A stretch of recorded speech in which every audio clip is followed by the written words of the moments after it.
फिर नेक्स्ट आएगा अपना हुंड्स रूल ना। अच्छा, हुंड्स रूल ने क्या बोला कि इलेक्ट्रॉन कह रहा है no electron pairing takes place in orbitals in a subshell. ठीक है, इन ऑर्बिटल्स ऑफ सबशेल, क्या इनको क्या बोल सकते हैं, एक सबशेल के सारे ऑर्बिटल कैसे होते हैं भाई, उसको बोलते हैं डीजनरेट ऑर्बिटल्स। और डीजनरेट ऑर्बिटल्स का मतलब क्या है भाई, हैविंग सेम एनर्जी, यानी कि जिन ऑर्बिटल्स की एनर्जी सेम होगी वो कौन से होंगे, अपने डीजनरेट ऑर्बिटल ना। तो कहते हैं उसमें पेयरिंग तब तक नहीं होगी जब तक हर ऑर्बिटल क्या ना हो जाए भी, एक एक इलेक्ट्रॉन मतलब हाफ फील्ड ना हो जाए, और वो सारे हो किससे, पैरेलल स्पिन से, यानी कि सेम स्पिन से ना। जैसे देखने एग्जांपल लेते हैं, अगर मेरे पास पी सबशेल है तो पी में कितने ऑर्बिटल्स होते हैं अभी, 3।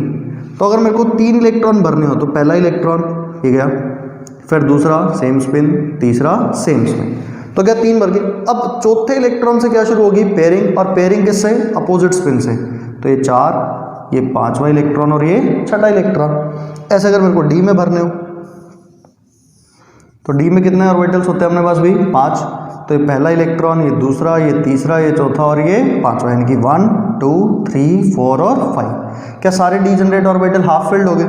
अब क्या शुरू होगी, pairing, 6th 7th 8th electron, 9th electron और 10th इलेक्ट्रॉन।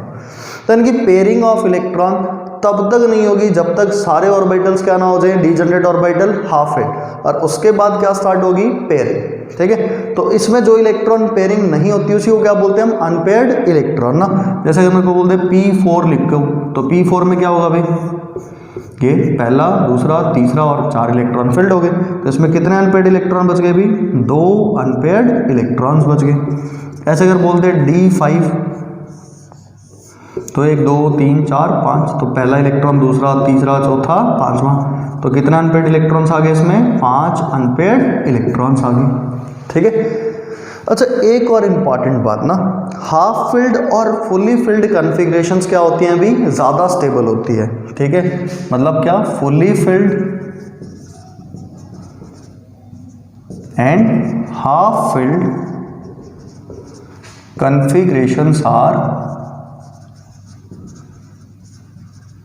मोर स्टेबल, भी उनकी स्टेबिलिटी क्या होती है अभी, ज़्यादा होती है ना। ठीक है, तो फुली फिल्ड का मतलब जैसे P6 D10, ठीक है, ये फुली फिल्ड है तो इनकी स्टेबिलिटी क्या होती है, काफ़ी ज़्यादा। हाफ फिल्ड मतलब कौन से, P3 D5, इनकी स्टेबिलिटी क्या होती है अभी, ज़्यादा। ठीक है, तो ये ध्यान रखना। स्टेबिलिटी का रीजन बोलते हैं भी लार्जर एक्सचेंज एनर्जी, या फिर क्या बोलते हैं, लीस्ट रिपल्शन की। रिपल्शन अगर हाफ फील्ड है तो हर ऑर्बिटल में एक है, तो आपस में इंटर इलेक्ट्रॉनिक रिपल्शन क्या है भी, कम है ना, तो इसलिए हाफ फील्ड की स्टेबिलिटी क्या होती है अभी, ज़्यादा होती है। ठीक है, तो अब इन तीनों रूल्स के हिसाब से हम क्या लिखते हैं, इलेक्ट्रॉनिक कॉन्फ़िगरेशन लिखनी स्टार्ट करते हैं। 2-3 एग्जाम्पल करते हैं। तो अब इलेक्ट्रॉनिक कॉन्फ़िगरेशन लिखना सीखते हैं ना। मान लो मैंने एक एग्जांपल लिखा, सोडियम, एटॉमिक नंबर कितना उसका भी, 11। तो देखना 11 का मतलब नंबर ऑफ इलेक्ट्रॉन्स कितने, इसमें 11 इलेक्ट्रॉन फिल करने। तो सबसे कम एनर्जी किसकी, 1s, कितने इलेक्ट्रॉन फिल हो गए इसमें, 2, क्या ये कंप्लीटली फिल्ड हो गया। फिर अगला कौन सा आया, 2s, क्या कंप्लीटली फिल्ड हो गया, 2 इलेक्ट्रॉन। फिर अगला कौन सा आया, 2p, कंप्लीटली फिल्ड हो गया, कितना भी, 6। तो देखना 6 2 8 और 2 10 इलेक्ट्रॉन हो गए। अब कितना बचा, सिर्फ 1। तो अगला एनर्जी शेल कौन सा अपना भी, 3s, तो उसमें इलेक्ट्रॉन ही कितना बचा भी, 1, तो 1 लिख दिया। तो यानी कि सोडियम की electronic configuration 1s2 2s2 2p6 and 3s1। ठीक है, ऐसे कोई और लेते हैं। मान लो मैंने लिया क्या अभी, आयरन, एटॉमिक नंबर कितना, 26। ठीक है, तो क्या होगा, 1s2 3s2 3p6 4s2। ठीक है, अगर काउंट करें तो 10 और 10 20 हो गए ना अभी, और बचे कितने, 6। तो 4s के बाद अगला कौन सा आता है, 3d, तो 3d में कितने इलेक्ट्रॉन आ गए, 6। ठीक है, अब देखना इसको सिंप्लीफाई करने के लिए बोलता है। देखना ये 18 इलेक्ट्रॉन्स हो गए ना, और 18 का इनर्ट गैस कॉन्फ़िगरेशन आर्गन की होती है अभी, तो मैं लिख दिया आर्गन, उसके बाद 4s2 3d6, कैसा भी लिख सकता हूँ। अगर बोलते हैं नंबर ऑफ अनपेयर्ड इलेक्ट्रॉन बताओ, तो अगर मैं 3d की बात करूँ, ये लिख दिया 1 2 3 4 5 और 1 6, तो कितने अनपेयर्ड इलेक्ट्रॉन आ गए भी, 4 अनपेयर्ड इलेक्ट्रॉन्स। इसका बोलते हैं अगर मैग्नेटिक मोमेंट निकालो स्पिन ओनली, तो फार्मूला भी √4 × 4 + 2 बोर मैग्नेटॉन, तो कितना आ जाएगा, √24 बोर मैग्नेटॉन। ठीक है, तो ऐसे देखना एटॉमिक नंबर 30 तक अपने पास दो एक्सेप्शंस भी है ना इसी डी ब्लॉक वाली सीरीज में, ठीक है। जैसे एक्सेप्शंस की बात करते हैं, जो पहला अपने पास जो याद रखना है अपने को क्रोमियम, एटॉमिक नंबर क्या अभी 24। तो अगर हम वैसे लिखें तो अपने बनेगा क्या आर्गन तक, देखना क्या 18 इलेक्ट्रॉन हो गए यहाँ तक, ठीक है। अपने को लगेगा कि 4s में कितने बढ़ते हैं 20 के बाद 2, 20 हो गए, और डी में कितने बढ़ते हैं 4, ठीक है।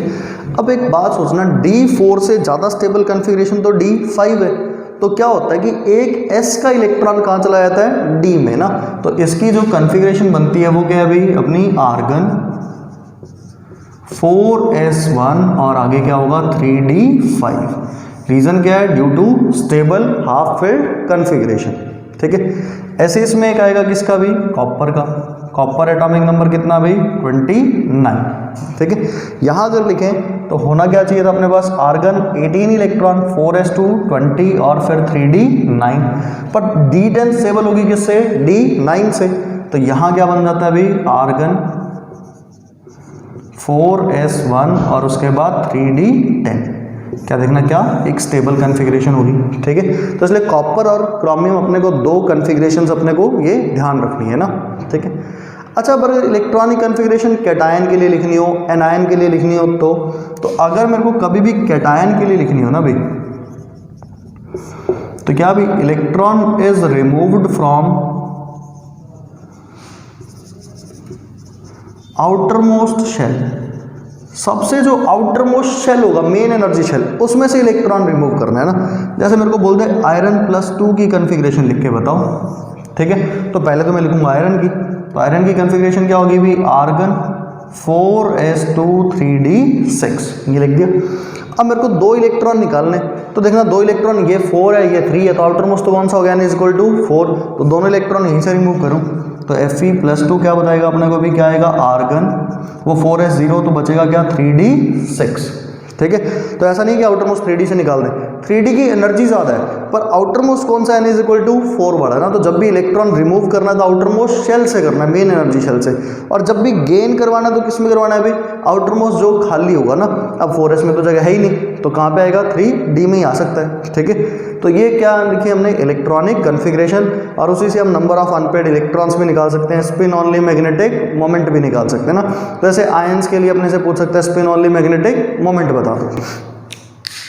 अब अगर नेक्स्ट बात करें, एक चीज़ आएगी नोडल प्लेन ना, ठीक है। ये दो चीज़ आएंगी, एक नोडल प्लेन और एक रेडियल नोड। अच्छा, नोडल प्लेन होता क्या है, ध्यान से सुनना, कोई भी एक ऐसा प्लेन जहां पे इलेक्ट्रॉन मिलने की प्रोबेबिलिटी क्या हो भी 0 ना, ठीक है। तो क्या बोलते हैं भी the plane in which electron finding probability is 0, कि जहां पे इलेक्ट्रॉन मिलने की प्रोबेबिलिटी 0 हो उसको क्या बोलते हैं हम नोडल प्लेन बोलते हैं ना। तो जैसे एक करके एग्जांपल बात करते हैं, अगर मेरे को बोल दे S सब शेल है, तो S सब शेल तो होता ही कैसा है भी स्फेरिकल, तो स्फेयर का मतलब क्या है पूरा 3D रीजन है जहाँ इलेक्ट्रॉन मिलने की प्रोबेबिलिटी मैक्सिमम है, तो कोई प्लेन इसके अंदर मिलेगा ही नहीं। तो अगर बोल दे number of nodal plane, short form में लिखना हो NP, तो उसको क्या कितने आएंगे इसमें भी 0, ठीक है। फिर अगर मैं दूसरा चलूँ P सब शेल के पास, अच्छा P में मेरे को पता है शेप कैसी होती है PX PY PZ डम्बल, तो अगर मैं ड्रॉ करता हूँ, मेरे पास ये था भी y एक्सिस, ये x एक्सिस, मैंने ड्रॉ कर दिया कौन सा भी PX, ठीक है भी। अच्छा अब एक ध्यान से सुनना, PX में इलेक्ट्रॉन डेंसिटी तो अलाउंग x एक्सिस है, तो अगर मैं ये वाला प्लेन काट दूं तो ये वाला प्लेन कौन सा होगा इसमें भी YZ प्लेन, तो इसमें एक नोडल प्लेन आने वाला है, तो यानी कि इसमें नंबर ऑफ नोडल प्लेन इसमें कितना आएगा भी 1, और वो नोडल प्लेन होगा कौन सा भी YZ प्लेन, कौन सा प्लेन होगा YZ प्लेन। फिर अगर मैं इसमें बात करूं PY की, देखना PY कैसा होगा, ये x एक्सिस और ये y एक्सिस, मैंने ड्रॉ कर दिया है PY, तो यहाँ पे क्या ये वाला प्लेन आ जाएगा, ये वाला प्लेन मतलब कौन सा भी XZ प्लेन, तो इसमें भी नोडल प्लेन कौन से वाला है भी एक XZ प्लेन है, तो इसमें भी कितने नोडल प्लेन आए भी एक। ऐसे अगर मैं बात करूं PZ की, तो PZ कौन सा होगा भी, मान लो ये y एक्सिस और ये z एक्सिस, तो PZ हो गया, तो ये x तो अंदर बार वाला हो गया, तो ये जो XY वाला होगा ये क्या अपना इसमें नोडल प्लेन होगा, तो इसमें जो नोडल प्लेन आया वो कौन सा आया अभी, एक्स वाई प्लेन। तो हर पी सब शेल में एक नोडल प्लेन हो सकता है, ठीक है। फिर अगर चलें थर्ड, किसकी बात करें अभी, डी सब शेल की, ठीक है। तो डी में पहला कौन सा, डी एक्स वाई। तो डी एक्स वाई कैसा होगा अभी, ये एक्स एक्सिस और ये वाई क्या नॉन एक्सियल होता है इन द प्लेन। तो चेक करना, एक तो ये वाला प्लेन और एक ये वाला प्लेन, क्या इन दोनों के अक्रॉस इलेक्ट्रॉन डेंसिटी क्या होगी, जीरो। ये एक्स जेड और ये वाई जेड, तो इसमें कितने नोडल प्लेन है अभी, दो, एक तो एक्स जेड और एक कौन सा, वाई जेड, ठीक है। ऐसे अगर मैं बात करूं डी वाई जेड प्लेन की, तो मान लो ये जेड एक्सिस और ये वाई एक्सिस, तो ये हो गया अपना। तो इसमें कौन सा, ये एक्स जेड वाला प्लेन और एक कौन सा, एक्स वाई वाला प्लेन। तो इसमें भी कितने नोडल प्लेन आए भी, दो। कौन कौन से, एक तो एक्स जेड और एक एक्स वाई, ठीक है। फिर अगर बात करें डी जेड एक्स में, तो ये कौन सी एक्सिस मान ले भी, एक्स एक्सिस और ये कौन सी, जेड एक्सिस, तो ये बना। तो इसमें देखना ये प्लेन कौन सा बन गया अभी, एक्स वाई प्लेन, और ये प्लेन कौन सा बन गया अभी, वाई जेड प्लेन। तो इसमें भी कितने नोडल प्लेन आए भी, दो। कौन कौन से, एक्स वाई और एक कौन सा, वाई जेड, ठीक है। तो इनमें तो दो दो नोडल प्लेन मिले अपने। फिर चले अगर डी एक्स स्क्वायर और वाई स्क्वायर, तो ये क्या होता है, अलॉन्ग द एक्सिस, कुछ ऐसा, ठीक है। तो इसमें जो नोडल प्लेन होते हैं वो क्या होते हैं अभी, दो ही मिलेंगे, पर ये क्या होंगे, inclined at 45 degree from the axis. तो इसमें भी कितने नोडल प्लेन अभी, दो, और वो है कैसे, inclined at 45 degree from axis. X axis और वाई एक्सिस से कितने एंगल पे, 45 डिग्री, मतलब एक ऐसे और एक ऐसा, ऐसे प्लेन एग्जिस्ट करेंगे। अच्छा डी जेड स्क्वायर की बात करें तो डी जेड स्क्वायर होता कैसे, ये एक्स एक्सिस ये जेड, और एक रीजन कैसा होता है इसमें, स्फेरिकल। और जब भी कोई स्फेरिकल रीजन आ गया तो उसमें तो कोई नोडल प्लेन होगा ही नहीं। तो डी जेड स्क्वायर याद रखना है कि इसमें नंबर ऑफ नोडल प्लेन कितने भी, जीरो। तो हर डी सब शेल में दो नोडल प्लेन थे, पर डी जेड स्क्वायर में कितने हैं अभी, जीरो, क्योंकि इसमें एक स्फेरिकल रीजन आ गया ना। पी में कितने हैं अभी, हर पी सब शेल में कितना, एक नोडल प्लेन, और एस में कोई भी नोडल प्लेन नहीं है। तो ये अपना क्या है अभी, नोडल प्लेन, या इसको देखना एक ऐसा ही बोल देगा, और एंगुलर नोड, या रखना नोडल प्लेन बोल दे, या फिर क्या बोल देगा इसी को, एंगुलर नोड, ठीक है। तो ये अपने को ध्यान रखना है। फिर नेक्स्ट बात करते हैं रेडियल नोड, या फिर उसको क्या बोलते हैं अभी, स्फेरिकल नोड ना। अच्छा इसका मतलब क्या होगा, कोई एक स्फेरिकल रीजन जहां पे इलेक्ट्रॉन मिलने की प्रोबेबिलिटी क्या होगी, जीरो ना, यानी क्या बोलेंगे, the spherical region where electron finding probability is zero, कि जहां इलेक्ट्रॉन मिलने की प्रोबेबिलिटी जीरो है, कैसा स्फेरिकल रीजन, वो क्या होता है अपना भी रेडियल नोड ना। ये सिंपल से याद कर लेना, ये इजी है। नंबर ऑफ रेडियल नोड्स वो क्या होता है अभी, n minus L minus one, बड़ा सिंपल है ना। ये एक फार्मूला याद कर लो, नहीं तो हम कर भी लेते हैं इसको ना। मान लो एग्जाम्पल बोलते हैं, अगर मेरे को बोलते हैं 2s में निकाल के बताओ, तो कितना होगा अभी, 2 माइनस 0 माइनस 1 कितना आएगा अभी, एक रेडियल नोड। बना के देख लेते हैं, 1s, ये कौन सा 2s। तो देखना क्या 1s और 2s के बीच में एक स्फेरिकल रीजन है जहाँ कभी इलेक्ट्रॉन मिलेगा ही नहीं, वो तो 1s में मिलेगा, और 2s इसके बीच में एक स्फेरिकल रीजन है जहाँ पे इलेक्ट्रॉन मिलने की प्रोबेबिलिटी क्या है जीरो। तो हमेशा फार्मूला अप्लाई कर सकते हैं n minus L minus one, ठीक है। तो अगर बोल दे टोटल नंबर ऑफ नोड्स निकालो, तो वो क्या होंगे अभी, number of radial nodes plus क्या भी, नंबर ऑफ नोडल प्लेन्स, ठीक है। तो ये क्या दे देगा अपने को, टोटल नंबर ऑफ नोड्स, ठीक है। जैसे बहुत एक सिंपल से बोल देगा 3px में टोटल नोड्स की बात करें, तो सबसे पहले तो रेडियल नोड निकाल लें इसके।